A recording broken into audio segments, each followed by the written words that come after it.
ছেলেদের ফুটবলে নতুন রাজা হামজা, নারীদের মিলেছে আনিকা রানিয়া। হামজার মতোই প্রবাসী নিউ সেন্সেশন সুইডেনের ওয়ান্ডার গার্ল।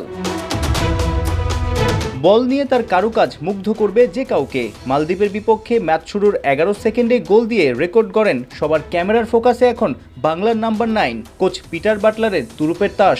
বিশ্বকাপ মানেই উত্তেজনা। এইবারের বিশ্বকাপ জমবে অ্যাডভার্গো জার্সিতে। সাফ চ্যাম্পিয়নশিপে মালদ্বীপের বিপক্ষে 4-2 জয়। সেই মালদ্বীপকেই 11 গোল দেয় ভারত। গোয়ার স্টেডিয়ামে গ্রুপ সেরার মিশনে স্বাগতিকদের চ্যালেঞ্জ ছুড়ে দিতে কতটা প্রস্তুত টিম বাংলাদেশ? আমি বিশ্বাস করি আমাদের দলে বেশ কজন ম্যাচ উইনার আছে। আনিকা স্ট্রাইকিং পজিশনে এসে ভালো করায় দল আরো ভারসাম্যপূর্ণ হয়েছে।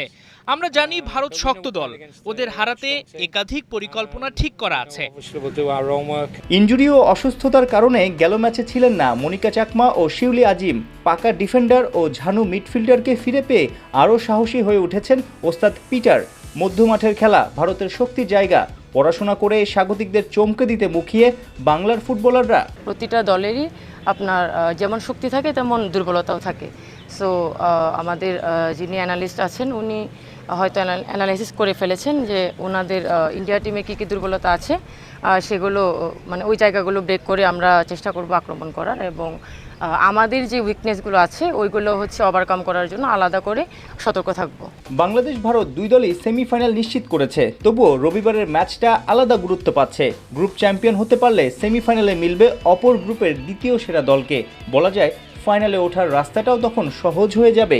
সাম্প্রতিক সময় খেলার মাঠে ভারতকে হারানো মানেই খেলোয়াড় থেকে ভক্ত সবারই মেলে বাড়তি আনন্দ। হেড কোচ পিটারও কি তেমনটাই ভাবেন? সেমিতে নেপালের সাথে খেলবো না কার সাথে খেলবো এসব নিয়ে আমি ভাবি না। আমি মনে করি সাফের টুর্নামেন্ট জিততে সব দলকেই হারাতে হবে। মেয়েদের সামনে দারুণ সুযোগ নিজেদের সামর্থ্যের পুরোটা দেখানো। গোলবারের নিচে দেখা যেতে পারে মিলি আক্তারকেই। মালদ্বীপ ম্যাচের ভুলগুলো শোধরানোর পাশাপাশি ভারতকে উড়িয়ে দেওয়ার কৌশল রপ্ত করতে শনিবার সকালে কঠোর অনুশীলন করেছে বাংলাদেশ নারী ফুটবল দল। হ্যাট্রিক কিংবা 3-এর দারুণ একটা সমীকরণ আছে পিটার বাটলারের দলের সামনে। গ্রুপ চ্যাম্পিয়ন হওয়ার মিশন, প্রতিপক্ষ ভারত। বাংলাদেশ শুধু সাফের ডিফেন্ডিং চ্যাম্পিয়নই নয়, আগের 2 আসরেই জিতেছে। এবং মজার ব্যাপার, এই যে হেভিওয়েট ভারতের বিপক্ষে আগের 2 সাফেই বাংলাদেশ জিতেছিল, এবার হ্যাট্রিক জয়ের হাতছানি। আরও মজার বিষয় আছে, আগের 2 সাফে বাংলাদেশ যে ভারতকে হারিয়েছিল সেই 2 ম্যাচেই ভারতের জালে 3টা করে গোল দিয়েছিল মারিয়া ঋতুপর্ণারা। এবার যদি সেই রকম ম্যাচ খেলতে পারে, সেইভাবে জ্বলে উঠতে পারে, তাহলে এবারও গ্রুপ চ্যাম্পিয়ন কে ঠেকাবে? পাশাপাশি সেমিতে আরও আত্মবিশ্বাস নিয়ে খেলতে পারবে। সাইফুল রূপক, 71, গোয়া, ভারত।